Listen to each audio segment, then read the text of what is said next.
सदा माझे डोळा जडो तुझी मूर्ती रखुमाईच्या पती सोयरिया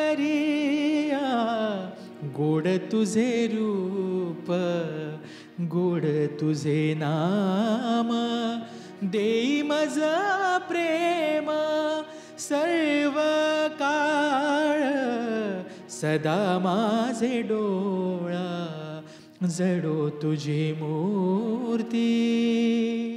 नमस्कार, मी अनिरुद्ध जोशी. आज मी तुम्हाला माझी गायलेली काही गाणी ऐकवणार आहे आणि त्याचबरोबर माझा सांगीतिक प्रवाससुद्धा उलगडून दाखवणार आहे. गाण्याचं बॅकग्राऊंड असलेली फॅमिली मला लाभली. मी खूप स्वतःला भाग्यवान समजतो आणि माझ्या घरामध्ये सुद्धा संगीत ऐकणारे खूप चांगले ऐकणारे लोक होते. माझे काका उत्तम गायक होते आणि लहानपणापासून संगीताची आवड होती. ती आईवडिलांनी हेरली आणि मला संगीत शिकायला पाठवलं. आत्ताच जे नुकतंच मी गाणं जे सादर केलं ते सदा माझे डोळा हे तुकाराम चित्रपट जो 2010 साली आलेला चित्रपट त्यामध्ये असलेलं गाणं आहे आणि अशोक पत्कींनी त्याचं संगीत दिलेलं आहे. तुकारामांचा हा अभंग फार महत्त्वाच्या टप्प्यावर आहे फिल्ममध्ये आणि कुठली पिरियड फिल्म आहे ही आपल्याला माहिती आहे की ऐतिहासिक कुठली फिल्म अशी असताना खूप गोष्टींची काळजी घ्यावी लागते. त्या काळाचा साऊंड कसा असावा, आवाज कसा असावा. तुकाराम हे पात्र जितेंद्र जोशी यांनी साकारलं होतं आपल्याला माहिती आहे. त्यांचा कॅरेक्टरला साजेसा आवाज म्युझिक कंपोजर्सला आणि प्रोड्युसर्सला म्युझिक त्या फिल्मच्या शोधायचा असतो. आणि मला ज्यावेळेला काकांचा फोन आला, अशोक पत्की काकांचा, त्यावेळेला त्यांनी मला सांगितलं की आम्ही आवाज शोधतोय, तर अजून काही फायनल नाही आहे, तो एकदा ये, एक सॉर्ट ऑफ एक थोडं ऑडिशनसारखं गाऊन दाखव मला, तो आवाज कसा वाटतो आहे आपण जितेंद्र जोशीला ते बघूया आणि मग आपण तू गायचं की नाही ते ठरणार होतं. त्यामुळे खूप जास्त दडपण होतं रेकॉर्डिंगला. आणि वृक्षवल्ली आम्हा सोयरी हे गाणं आणि सदा माझे डोळा हे गाणं त्यावेळेला मी गायलो. सदा माझे डोळा रेकॉर्ड झाल्यानंतर ती सगळी टीम त्यांची तुकारामची सगळी टीम आली आतमध्ये, चंद्रकांत कुलकर्णी आणि सगळी, त्यांनी तो आवाज ऐकला आणि जितू जोशीसुद्धा होते तेव्हा तिकडे.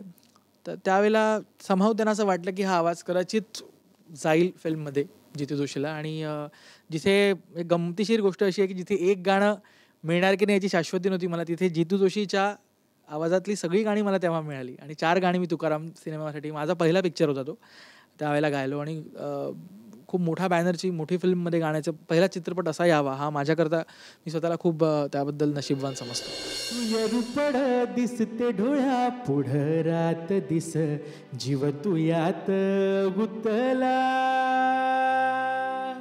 जीव तू यात गुतला, तुले सांगू तरी कस तू रुपड दिसते डोळ्या पुढं रात दिस, झाली नजरा नजर जीव लागला झुलुनी, तू ह्या टपोऱ्या डोळ्यानं जशी केली न करणी,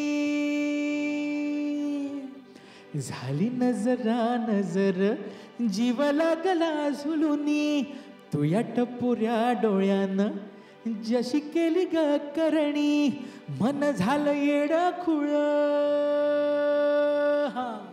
मन झालं येड खुळ त्याले लागला र दिस, जीव तू यात गुतला, जीव तू यात गुतला, तुले सांगू तरी कस तू रुपड दिसते डोळ्या पुढं रात दिस, तू रुपड दिसते डोळ्या पुढं रात दिस. हे गाणं खूप स्पेशल आहे. म्हणजे मला सांगायला आवडेल, मी नागपूरचा आहे मूळचा आणि आत्ता जस्ट मुंबईला स्थायिक होतो आहे. तर आल्या आल्या मला गायला मिळालं असं गाणं. म्हणजे अपकमिंग पिक्चर आहे झरी नावाचं सिनेमाचं आणि त्याचं गाणं आत्ता नुकतंच मी आणि पार्श्वगायिका आनंदी जोशी आम्ही दोघांनी रेकॉर्ड केलं. रोमॅन्टिक गाणं आहे. गाणं गमतीशीर याच्याकरता म्हणेल मी, कारण याचे शब्द फार मजेदार आहे. म्हणजे खास वऱ्हाडी वैदर्भियन स्टाईल तुम्ही बघाल, तू या रुपड दिसते डोळ्या पुढं रात दिस. गावरान आणि वैदर्भीय वऱ्हाडी भाषा याच्यामध्ये वापरली गेली आहे, जी सहसा जनरली अशा प्रकारची गाणी आम्हाला गायला मिळत नाही.